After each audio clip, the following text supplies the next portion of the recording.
राधे राधे महाराज जी। महाराज जी, मन में बार बार वासना या विकार आता है, उससे मुक्ति कैसे मिलेगी?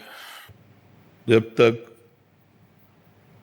भगवान का चिंतन नहीं होता तब तक मन मलिन होता है, और मलिन मन में वासना होती है। और जब भगवान का चिंतन होता है तो उपासना होती है। उपासना से ही वासना का नाश किया जा सकता है। यदि हमारे जीवन में उपासना नहीं है तो वासना ही वासना है।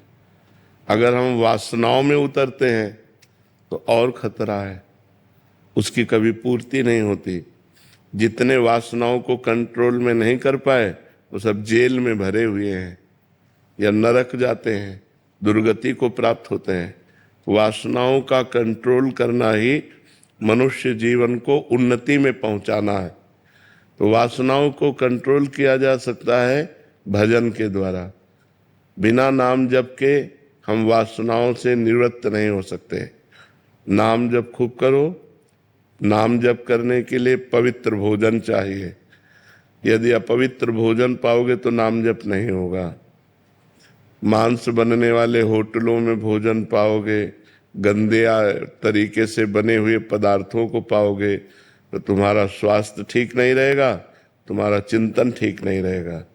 जिसका स्वास्थ्य ठीक है, जिसका चिंतन ठीक है, वो अपने विचारों को भी ठीक कर लेगा, और जिसके विचार ठीक हैं उसका चरित्र ठीक है। जिसका चरित्र ठीक है वही मनुष्य है और वही उन्नति को प्राप्त होता है। आध्यात्मिक उन्नति उन्नति है, लौकिक उन्नति उन्नति नहीं है। लौकिक में आप कुछ भी बन जाइए, मरोगे तो तुम वो पद थोड़ी ले जाओगे, बैंक बैलेंस थोड़ी ले जाओगे। यहाँ का कोई समुदाय तुम्हारे साथ जाएगा। जीवन में लाखों का मेला जुड़ा, हंसा जब जब उड़ा तो अकेला उड़ा। कोई साथी नहीं है। तुम्हारे आचरण, तुम्हारा पाप पुण्य, तुम्हारा भजन, यही तुम्हारे साथ जाएगा। इसलिए उपासना करो, नाम जप करो, मोबाइल से गंदी बातें मत देखो, अच्छे आचरण करो तो अच्छे आदमी बन जाओगे, भगवान की कृपा हो जाएगी। अजय जी,